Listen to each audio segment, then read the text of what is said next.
வணக்கம். சற்று முன் கிடைக்கப்பெற்ற மிக மிக முக்கியமான செய்தி ஒன்று வெளியாகி உள்ளது. எடப்பாடி பழனிசாமியின் அதிகாரங்கள் ஒரே நாளில் முழுவதும் பறிக்கப்பட்டு விட்டதா? சமூக வலைதளங்களில் திமுகவிற்கு அடித்த அதிர்ஷ்டமாக பார்க்கப்படுகிறது. காரணம், அதிமுகவின் தலைமை பொறுப்பில் எடப்பாடி இருக்கலாம். ஆனால் கூட்டணியில் எடப்பாடி பழனிசாமி அவர்கள் தலைமை பொறுப்பில் இருந்தால் நிச்சயம் வெற்றியடைவது கடினம். உடனடியாக கூட்டணியே மாற்ற வேண்டும். அதாவது நேற்று நடைபெற்ற உளவுத்துறை சொன்ன கருத்து கணிப்பு என்ன தெரியுமா? 80 தொகுதிகளில் அதிமுக டெபாசிட்டை இழக்குமாம். இதற்கு முக்கிய காரணம் தமிழக வெற்றி கழகத்தின் தலைவர் விஜய் அவர்களால் தான் ஏற்படும். ஒரு பக்கம் விஜய் அவர்கள் களத்தில் போட்டியிடுகிறார், மறுபக்கம் திமுக 20 கட்சியுடன் போட்டியிடுகிறது. ஆனால் அதிமுகவோ பாஜக, பாமக என்ற பிரதான கட்சிகளுடன் மட்டும்தான் கூட்டணியில் இருக்கிறது.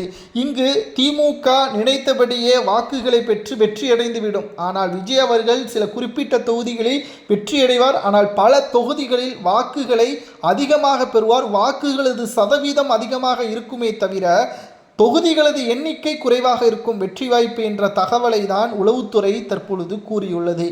ஆனால் இப்பொழுது ஸ்டாலின் அவர்களை ஒட்டுமொத்தமாக தோற்கடிப்பதற்கு ஒரே ஆயுதம் விஜய் அவர்கள்தான். விஜய் அவர்கள் என்டிஏ கூட்டணியில் வந்துவிட்டால் ஒட்டுமொத்த திமுக மட்டுமல்ல, கூட்டணி கட்சிகளும் கூண்டோடு தோல்வியே தழுவும்.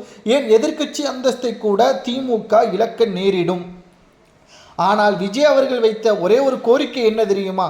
எனது தலைமையில் கூட்டணி. எடப்பாடி பொதுச் செயலாளராக அவரது கட்சியில் இருக்கலாம், ஏன் தலைமையில் எடப்பாடி பழனிசாமி அவர்கள் வேண்டுமானாலும் இருக்கலாம். ஆனால் முதல்வர் வேட்பாளர் நான் தான் என்பதை அழுத்தம் திருத்தமாக எடப்பாடி பழனிசாமி அவர்களுக்கும் என்டிஏ தலைமைக்கும் தெரிவித்து விட்டார் விஜய் அவர்கள்.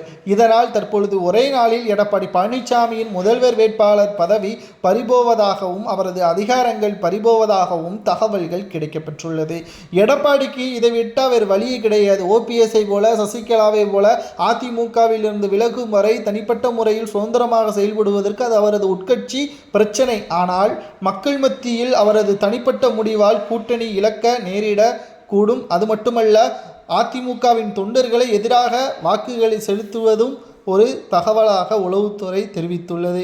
கச்சிதமாக எடப்பாடி தனது பதவியையும் அதிகாரத்தையும் பறிக்கப்படக்கூடிய ஒரு நிலைமை உருவாகும். அவரே தனது பதவியை முன்வந்து விஜய் அவர்களிடம் கொடுப்பார். முதல்வர் வேட்பாளர் என்ற தகவலும் துணை முதல்வர் பதவியே எடப்பாடி பெறுவார் என்ற தகவலும் தற்பொழுது கிடைக்கப்பெற்றுள்ளது. ஒரே நாளில் எடப்பாடியின் அதிகாரங்கள் பறிக்கப்படுவது சரியா தவறா என்பதை மறக்காம கமெண்ட் வாயிலாக கூறுங்கள்.